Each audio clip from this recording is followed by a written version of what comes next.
Compromise. This has been a theme so far in this story, if you haven't noticed. The idea that you could or should change your beliefs just because someone is your friend. Naruto and Konan are both feeling this now, and while I think that there should be some tolerance to a point, you shouldn't change who you are just because a friend tells you to.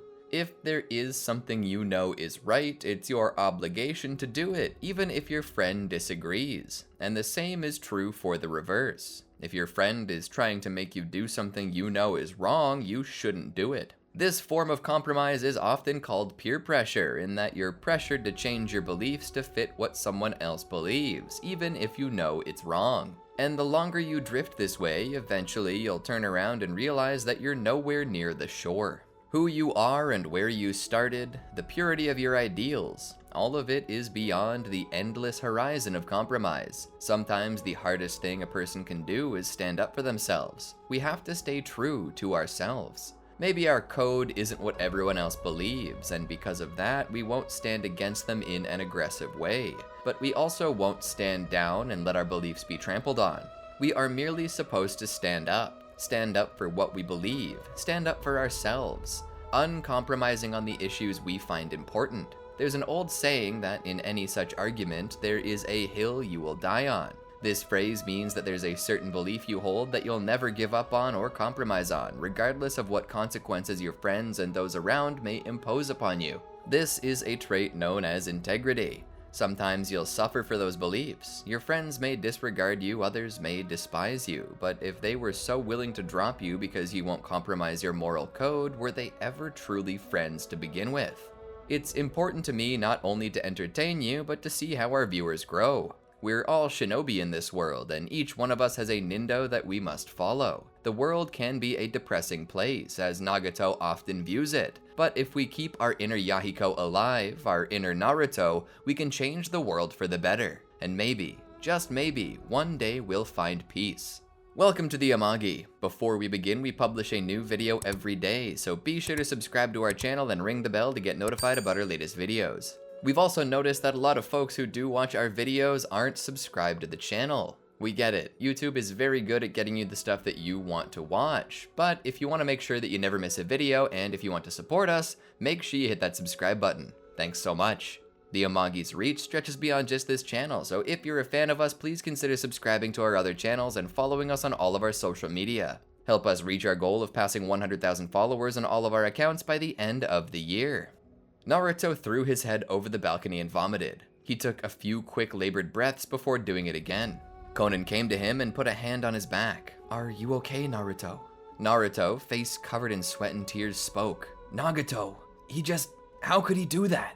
The rain of Amagi poured. The village had become a war zone. The hunter nin of Kirigakure, under the order of Mizukage Zabuza, had followed Nagato and the Akatsuki back to the village hidden in the rain. The forces of Ame were hit quick and hard, a decisive victory comparable only to Order 66. And that's what it felt like. This wasn't a war, it was a slaughter. Shooting fish in a barrel. Hanzo of the Salamander was the last to fall, and his death was gruesome. So much so that merely the thought of what Naruto had seen made him puke a third time. "This isn't what Yahiko would want," Naruto cried. He felt lost. He felt like he had lost himself. And for the briefest of moments, he sensed the so-called call of the void. His guilt had built up, and he nearly considered throwing himself over the balcony.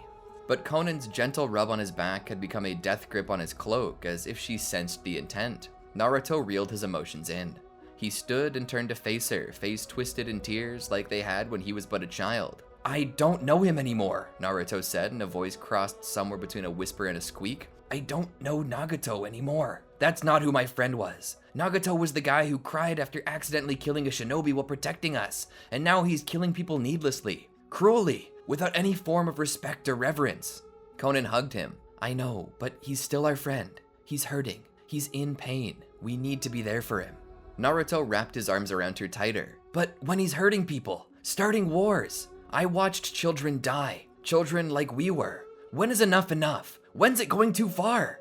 "Nothing is too far," a voice came from the doorway. They both turned and saw the Diva Path standing there. Naruto raised his hand. "How dare you use Yahiko's body to do the one thing Yahiko would never do?" I held my tongue when you chose his body as your vessel, knowing that it was your own way of keeping him alive, but now you're defiling him, desecrating his body. The Divapath stood there silently. Yahiko was naive. You say that with his lips, Naruto shouted at him, accusing finger pointing even harder. Konan gripped his arm and forced it to lower before stepping between him and Nagato. Naruto, don't. Diva stood there. This was the only path to peace, Naruto. This is the hard choice. To take a life so others may be preserved. Today, I'm a devil. Tomorrow, I will be a savior. When peace reigns and war is but a distant memory, they'll thank me. Naruto shook his head. No, taking a life will never be considered a victory. How can we be agents of peace if we're warmongers? Because I am looking at this from a four-dimensional angle. I see not only what is today, but tomorrow as well, and the day after. The lives I take, the world is better off without them. Naruto pointed out to the village. I watched 4 kids die out there on the battlefield, crying and screaming, begging for their lives. Was the world better off without them? Would it have been better off without us? Diva stepped out into the rain. I'm making the tough call, the hard choice for peace, and you should as well. If you cannot handle the toll of peace, then maybe you shouldn't walk this path with me. Naruto stood there, silent for a moment. Konan looked back. Stop it, Nagato. Naruto's having a hard time with this and he needs time to calm down. The Divapath looked at her once before turning to leave. Konan stood there silently for a moment. She looked back. Don't take what he said to heart. I think he's in emotional turmoil right now as well, even if he doesn't show it. Naruto turned around and looked over the village.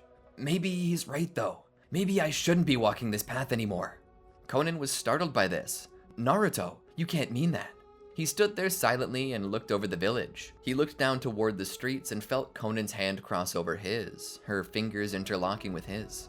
Don't go. He felt his heart rate spike a little. He would be a liar to say he never had a crush on Konan, but then again, it seemed like all of their little family did. Yahiko had once, and for a while it seemed she reciprocated. This was one of the reasons it was so tragic, especially for her when he was killed. She hid it well, but he had heard her crying at night. He would just sit in bed, back against the wall, listening to her on the other side crying over his death, shedding tears of his own.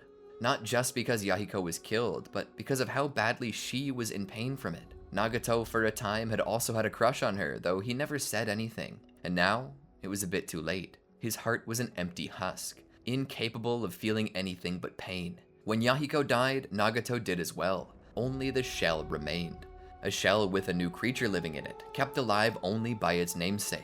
I don't want to be alone, she said as she gripped her cheek against his shoulder. Naruto turned around and gripped her by the shoulders. Run away with me. She seemed startled by that. What? Naruto repeated it. Run away with me. Let's leave this behind. Chase our dreams, our own way. She shook her head. And leave behind Nagato? I can't do that. He's our friend, Naruto. We can't just leave him behind. Naruto looked at her. He's not the same Nagato he used to be.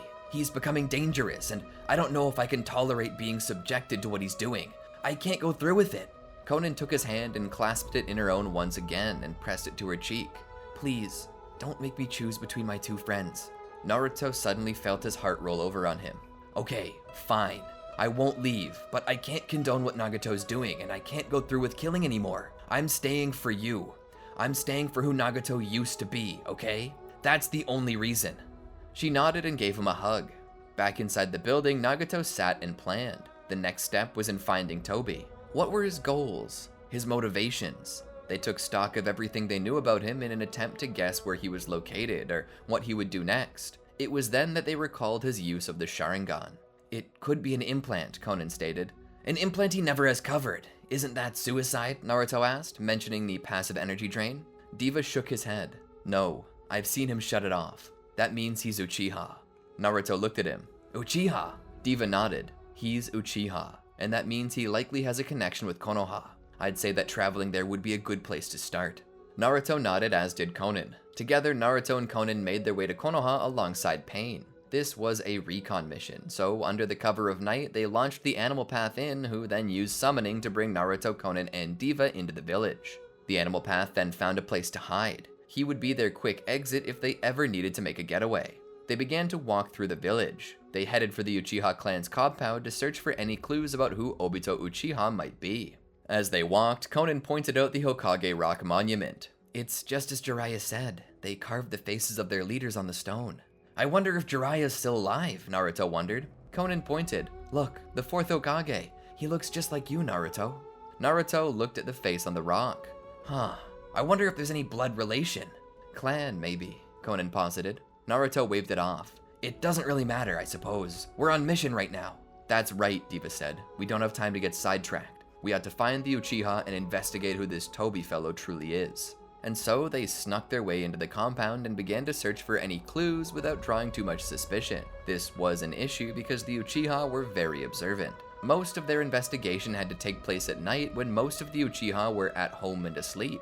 In this way, they could sneak into their homes and search for any clues that might lead them in the right direction. They started with the home of Fugaku Uchiha and worked their way out to the elders. They located quite a few hidden structures that few Uchiha went to on a regular basis. One of them was the Naka Shrine. This shrine was a sacred place to the Uchiha and seemed like a perfect hiding place for an Uchiha that didn't want to be found. So they decided to pay it a visit. Once they arrived, they stepped in and found nothing. No sign of Toby, but they did find an old stone monument. Konan and Naruto both paid very little attention to this, believing it to be meaningless, but they didn't possess the Rinnegan. Diva stepped closer to the stone. What is it, Nagato? Konan asked. Diva looked closely at the stone slab. This is a relic from the era of the Sage of Six Paths. Naruto and Konan both looked at each other and took a single step forward. You mean the one who bore the Rinnegan before you? Diva looked closer at it, but as Naruto and Konan drew closer, they couldn't understand it. It's gibberish, Konan said. No, Diva replied, running his finger over each character on the stone. It's encrypted, designed to be only read by my eye. It appears to be a warning against attempting to recreate the Rinnegan. Naruto scoffed. A warning against achieving the Rinnegan that can only be read by a Rinnegan? The Sage of Six Paths doesn't seem as intelligent as we make him out to be. Despite this, Diva continued to read. Konan could tell by the look in his eye that he had found something interesting. What is it? Konan asked. Diva took a moment to continue reading, but eventually spoke. This stone contains instructions and explanations to some things, techniques, the power of the Rinnegan, the history of the world, and a super weapon.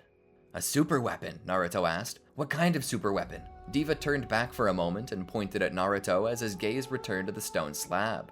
That mysterious Ninetales inside of you. It's incomplete. Naruto was confused. Incomplete? Nagato continued. Your Ninetales and my ghetto statue are two pieces to a larger puzzle. Every tailed beast is a piece of it. If all beasts are gathered, tails 1 through 9, and then placed inside of the ghetto statue, the 10 tails will be born. The power of the Sage of Six Paths himself. Nagato looked it over. I must have this power. We must gain it. If we gain control of the 10 tails, we can bring peace. And you, Naruto, you will be the key. You will be the one to bring peace with the 10 tails. You will become a god, and then you will use your powers to make peace a reality. Naruto gulped at the concept. The 10 tails? It sounds dangerous. Nagato nodded. Of course it's dangerous. That's why we require it. We will use it to destroy those who seek war and set a new world order. Konan looked to Naruto. She could see he was getting uncomfortable. She spoke up. Let's talk about this some other time. We still have a mission to complete. Naruto looked down and away from Diva, a cue which Nagato noticed. He lowered his finger. We'll table it for now. We should continue to search for Toby. They continued to search but found no sign of him. This marked the end of their time in Konoha. They set out to leave, returning to the animal path when suddenly Naruto grabbed Konan's arm. Look, he pointed out. She followed his finger and her eyes lit up a little. Master Jiraiya. Walking down the road like some victorious general returning home from a war, their old perverted mentor made his way home. Naruto thought about it for a moment. He looked to the others. Should we go say hi? Diva looked at his hands. No, I don't want him to see me like this.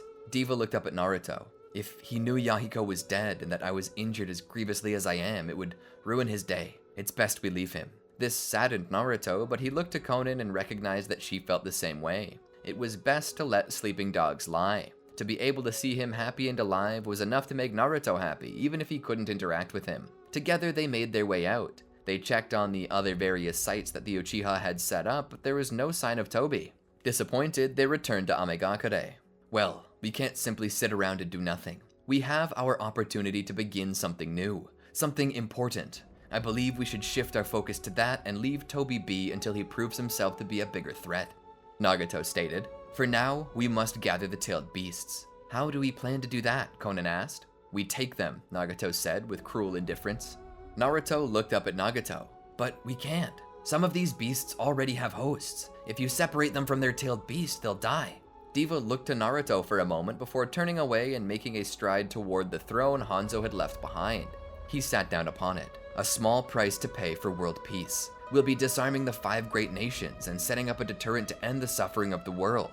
What is 1 or 2 lives in the face of millions? A necessary sacrifice. They won't be forgotten for their sacrifices. Any man would be pleased to know that their forfeiture of their life brought an end to war as a whole.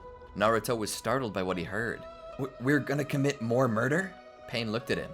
It's a hard call, Naruto. You desire peace, don't you? Naruto gulped and nodded. Diva offered a softer gaze. Then sometimes a sacrifice must be made. For them, it's their lives. For us, it's our conscience. They'll have to die for what we must do, and we'll have to live with what we must do. It's the price we must pay.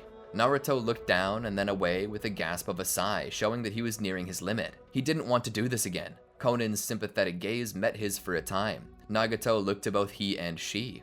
If you desire, you may continue the search for Tobi instead. With my Rinnegan and my Uzumaki clan spirit, I'm better suited for capturing the tailed beasts. You focus on Tobi. Make sure he doesn't get in the way of our plans. Konan nodded. She took Naruto by the hand and began to lead him out, a gesture Nagato noticed. As they walked down the halls, Naruto looked to her. I don't know if I can go through with that. Konan nodded. I think Nagato knows that too. It's why he's decided to do it himself. To spare you. Just look away, Naruto. We can't help this. It's our big chance at world peace. We need to reach out and take it without fear, even if it hurts. Naruto looked away from her. What would Yahiko say if he were here right now? Konan thought about it. You know as well as I do what he would say. Naruto faced her again. Then why are we doing this? Konan thought about it for a moment. Because it's the right thing to do. And so, together, they continued their search for Tobi. It took them quite some time, but eventually they would be contacted by Zabuza Momochi, the current Mizukage of the village hidden in the mist. He would inform them that Tobi was moving again, and that he was detected by Kiri's hunter Nin poking his nose about Kirigakure. And so, Naruto and Konan began to investigate within the confines of the village. What were they there for? Was it because they were attempting to gain better political footing? Perhaps destroy Zabuza's regime? What could it be? They kept their eyes open both day and night for Tobi and the mysterious man that they had only come to know as Zetsu. As they sat there, they spoke. So, how are you feeling? Konan asked. Naruto sat there on his perch overlooking Kiri. Like, I don't have a purpose anymore. Konan cocked her head. How so? Naruto, anguished, attempting to find the proper way to articulate what he meant. This isn't Yahiko's way anymore. I don't know if I want the kind of peace Nagato's bringing. Konan was surprised by this. What do you mean by that? Naruto hopped down from his perch and stood there on ground level. I mean, I see how he's been leading Ame. People are scared of him. He rules with fear. People aren't fighting because they're scared of what he'll do. That's a symptom of a tyrant. I'm scared that if this continues, we'll end up subjugating the world under an iron rod as opposed to freeing them from war. She stepped forward. You're a good man, Naruto. I know that if such a world does come to pass, then you'll offset Nagato. You'll be the people's advocate, the new sage of 6 paths. Naruto sighed. I just don't think I can keep going at it Nagato's way. I know he's not having me kill any of the Jinchuriki, but I'm watching it happen. Blood is being spilt, and I just can't help but feel like we're spitting in the face of Yahiko and everything he's built. I know I talk about this a lot, but I can't help but feel bothered by it. Surely you understand, She pushed her lips forward and kissed him, stopping his rambling all at once. At first, Naruto was surprised, nearly recoiling, but slowly he melted into it, his eyes closing. She pulled away. Just take a breath, Naruto. You're letting your stress get the better of you. It'll all work out in the end, and I'm sure that what we achieve will be enough to please Yahiko. Naruto looked away for a moment. I hope you're right. Suddenly, they saw 2 shadows dart from one rooftop to the next. Konan and Naruto looked to each other. Let's go after them, she said. They jumped out and began to chase after the shadowy figures. As they did so, they tried to keep their distance so as to not be seen. They followed for a time before the 2 shadows slipped into the sewers. They followed them down and chased them through the runoff. Turning a corner, they were surprised to have been met by a dead end. Turning around to leave, they saw not 2, but 4 dark shadows, each of them wearing a black cloak with red clouds. They were surprised. Tobi stepped forward, Zetsu by his side. How easily you are baited. What do you mean? Naruto asked. Tobi clicked his tongue. I suppose you wouldn't know, would you? You think I had anything planned here in Kiri? It has no use for me any longer. Not since Nagato was killed. No, I made myself visible just enough to lure you here and kill you myself. Konan looked around. I see you have new friends. Tobi looked back. Indeed I do. Meet the newest recruits of my own personal Akatsuki, Hidan and Kakazu. One an immortal warrior of Jashin, and the other an assassin who nearly killed the first Hokage. Naruto put his hand in front of Konan and pushed her back. Stay back, I'll take them. Konan's eyes widened. No, you can't handle them yourself. Naruto shook his head. No, I can. I don't know if I'm ready to handle this, so please, step back. Toby cocked his head slightly to the right. Oh, are you going to show off your tailed beast? Yes, give me a preview of my prize. Naruto got down on all fours as suddenly the version 1 cloak appeared around him. It then evolved into his version 2 cloak, and with a mighty roar, he rushed the 4 Akatsuki. He passed right through Toby, and before he could touch Zetsu, Zetsu melted into the floor. Hidan bore his scythe and attempted to slice into Naruto, but the shell of the version 2 cloak was too tough to pierce through. Kakazu utilized his Earth Grudge Fear technique to form massive tendrils of what appeared to be sewing thread before wrapping it around its body and lifting him into the air with it. Damn it, my threads can't break through the shell. What did you think was gonna happen, dumbass? Hidan said as he checked the slightly blunted edges of his scythe. If my scythe can't get through it, what makes you think your silly string can? Suddenly, Zetsu appeared on the ceiling. He would utilize wood release to knock Naruto to the ground. Naruto would be held there. Zetsu attempted to add more pressure to shatter the shell, but before he could, the thrashing Naruto settled for a moment and released a tailed beast ball straight at him. Zetsu narrowly avoided it, though the entire ceiling of the sewage tunnel was blown out, along with much of the surrounding streets. Naruto broke free and once more rushed at Hidan, this time managing to slice him up, even severing an arm, to which Hidan's reaction bore no pain or fear. The battle continued. As Toby came up from behind Naruto, he went to strike, but suddenly Konan stopped him and attempted to destroy him with her paper bombs. Before she could, he retreated into his Kamui dimension to escape the blasts. The battle raged on for quite some time, both parties getting tired out. It was at about this time that the Hunter Nin, led by Haku, appeared. Toby's Akatsuki would flee the scene. Naruto called back his cloak and fell to the ground, his body severely burned, many of his cells damaged. Konan ran to him. Naruto! She held him up. He lay there motionless, alive but unconscious. The Hunter Nin rushed to his side. Haku stepped up to them and looked down upon Naruto. Get him to the hospital, ASAP. Naruto was rushed to the hospital where he would undergo intensive treatment to repair the effects of his version 2 cloak. All the while, Konan contacted Pain immediately. What is it, Konan? Asked the oily, transparent figure of the Diva Path. We were attacked by Toby. He and the one known as Zetsu have 2 new compatriots, one known as Hidan, a priest of Jashin, and the other Kakazu, a survivor from the First Shinobi World War. They fled, but I managed to place a tracking tag on them. Pain listened. Where is Naruto? Konan was silent for a moment. He's unconscious right now, in the hospital. He utilized his version 2 cloak and was nearly killed. Pain was silent for a moment. I will be there shortly. After some time, Nagato appeared and Kiryu met up with Konan. Show me where Toby is. She would show him a place on the other side of Konoha, a place known as the Mountain's Graveyard. My tag insinuated that the base is located here. Pain nodded. Stay here, Konan. I will deal with them myself. Konan looked up. But will you be okay? He looked back at her. My true body is nearby.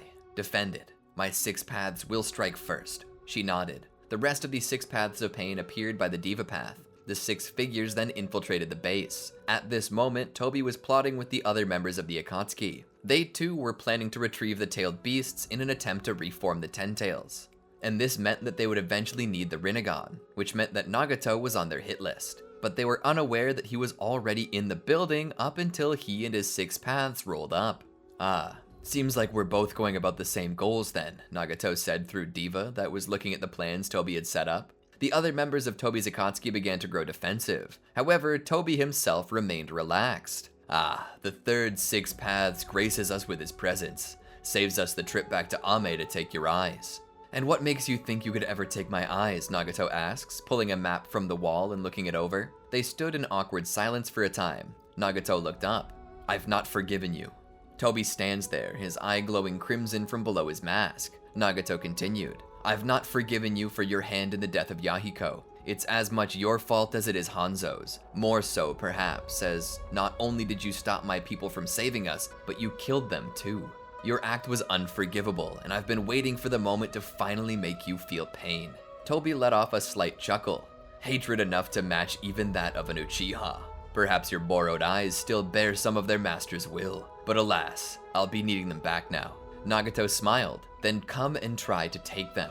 With that, the 6 paths of pain and Toby's Akatsuki began to do battle. Hidan came in and was met with the human path. The human path lunged towards Hidan, but Hidan struck it with his scythe. Despite this, the animal path showed no sign of slowing down. Hidan lifted the animal path over his head and smashed it into the ground. He then pulled the blade back to lick the blood, but found none.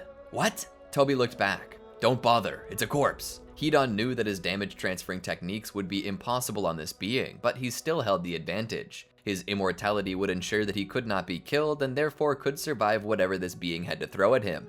He just needed to damage it enough. For a time, Hidan and the human path fought, but it would soon be a decisive victory. Nagato had not chosen the human path for nothing. Despite Hidan's perceived immortality, that didn't mean he couldn't truly die, and all that he needed to do was remove the soul. When the human path got close enough, he managed to reach out and grip Hidan, where he then pulled his soul clean from his body, leaving him on the ground dead. All the while, Kakuzu was facing the Ashura path along with the animal path. To make things more fair, Kakuzu utilized his 4 masks to create 4 warriors beside him out of threads. To this, the animal path summoned its animals, while the Ashura path focused on Kakuzu himself. The battle was pretty straightforward. All they needed to do was strike their hearts and kill them. With the power of the Rinnegan, finding these hearts wasn't too much of an issue, and with the superior firepower of the Ashura path, before Kakuzu even had a chance to retaliate, he was struck and killed. The battle then came down to Zetsu and Tobi against the Diva path and the Preta path. The Preta path attempted to take on Zetsu, while Diva attempted to take on Tobi. Tobi would come at Nagato. Nagato would throw his chakra rods at Tobi, but before they hit, Tobi phased through them. Nagato recalled Naruto's words that Tobi was like a ghost. He groaned and prepared to receive a strike. He was knocked back. Suddenly, from within the Kamui dimension, Tobi pulled out the Gunbai Uchiwa, a legendary weapon passed down from generation to generation, last used by the great Madara Uchiha. Or so Nagato had read. Did this mean that this man was Madara Uchiha? No, impossible. Madara would have to be over 100 years old by now. But then again, he had seen far crazier things. He would weave his hands into signs. Thanks to his Rinnegan, he had a natural affinity for all 5 nature transformations. Due to this, he chose a fire-style jutsu to use against Tobi. Releasing a great fireball technique as a bit of an insult to Tobi due to his Uchiha heritage, he found himself surprised when his jutsu was turned to wind style and redirected back at him. He was blown back. He hit the wall and managed to stand. Tobi once more rushed at him. He utilized Almighty Push to knock Tobi back. He came closer. It seemed that he was still weak to this. He wondered why that was. In all actuality, the reason for this is because Tobi generally couldn't phase his whole body through something, and would only pass through Kamui to escape something of such an area of devastation as this. It truly was hacks, but it hardly made him as invincible as Pain was coming to learn. Pain would then have his 6 paths converge on both Tobi and Zetsu at the same time. The focused effort was enough to overtake and kill Zetsu, but Tobi was still holding his own. That was until he was surrounded by the entirety of the 6 paths of Pain. There was nothing he could do, and in the end, he too was struck down. As he lay there dying, he looked up at the Diva path. I had hoped to stop something like you. I had hoped to eradicate pain from the world, but all I did was give birth to its embodiment. And now the world will burn with the rest of us. Tobi then passed away. Eventually, Naruto would wake up in the hospital. Konan would be by his side. She would tell him that Nagato found and eliminated the opposing Akatsuki faction and that they could now focus on their primary mission, which was to take the tailed beasts. This was not something Naruto would do. He drew the line there and told Pain that he wasn't going to kill the Jinchuriki, and so he would only be sent after Isobu when he regenerated. Naruto, along with Zabuza and Haku, would capture Isobu and bring him back to the Ghetto statue to be sealed. After some time, with very little resistance, they managed to capture all 9 of the tailed beasts. They sealed 8 within the Ghetto statue, but 1 was left, and Naruto knew that this meant it was time to seal the 10 tails into himself to bring the peace they had fought so hard for. Naruto entered the chamber where the 10 tails was sitting. He looked up at it and saw 8 of its 9 eyes open. He possessed the final key. Now all he had to do was seal it into himself and merge the 9 tails with it to take the power of the Sage of 6 Paths and end war altogether. Remember, you're going to keep peace. You're going to promote freedom. You won't be a tyrant. Konan watched. Nagato looked out to Naruto and spoke. It's time now for you to seal the 10 tails into yourself, Naruto. Once you do, we will march on Konoha and eradicate it. In doing so, we will show the world that none can oppose us. They'll have no choice but to accept peace. Naruto looked at Nagato in surprise. Wait, we're going to eradicate an entire village. Nagato's eyes narrowed. Yes, we will.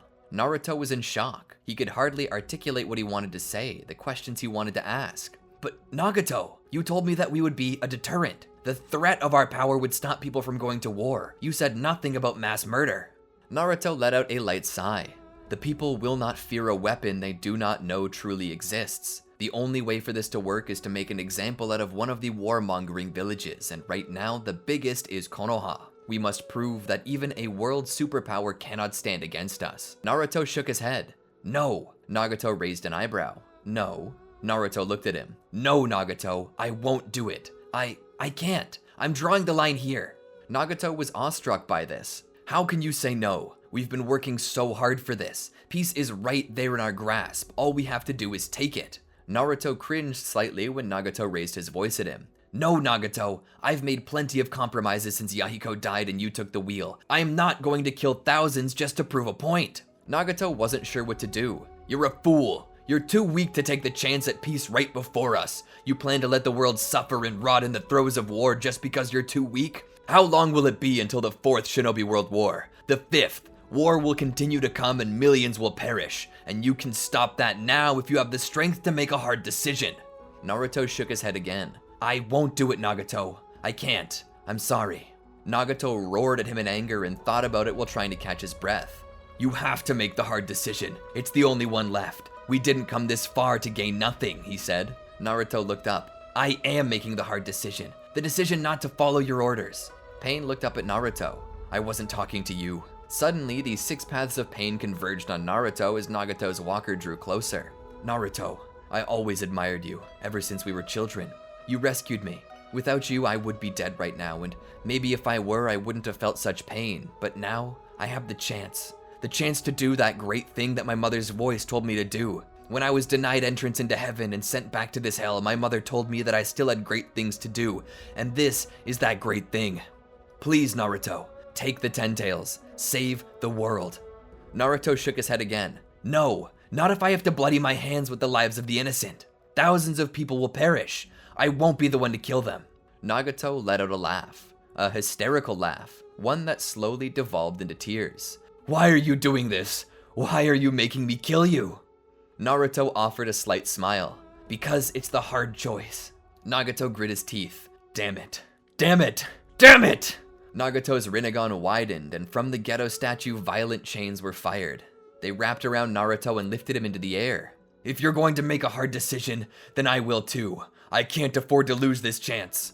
Naruto felt his tailed beast being ripped from his body, and in that moment, he saw Yahiko looking down upon him, his eyes light and his mouth in a gentle smile. There was the sound of steel passing through flesh and bone, and suddenly Naruto dropped. He hit the floor hard and took a deep breath, gasping at the sweet, life-giving oxygen that floated around him. He looked up and saw Konan standing on Nagato's walker, a blade in her hand, the tip passing through Nagato's chest.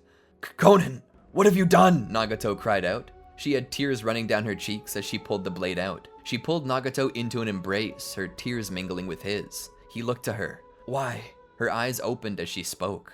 I had to make the hard decision. Slowly, these 6 paths of pain began to fall, one by one, until the only path left was the 7th, the outer path, Nagato himself. Naruto stood and walked over. Nagato's eyes glazed a bit, and for a moment he was returned back to that time and age long past, that age during the Second Shinobi World War. He looked down and saw his own tiny feet, caked in mud and dirt, trudging down the long and lonesome road to his own demise. Before him, the tiny Nagato witnessed the Shinigami his parents had spoken of so long ago, the Reaper. He felt so empty, so tired. He fell to his knees and laid there, face first. However, as he laid there, he felt 2 sets of hands on his back, rolling him over.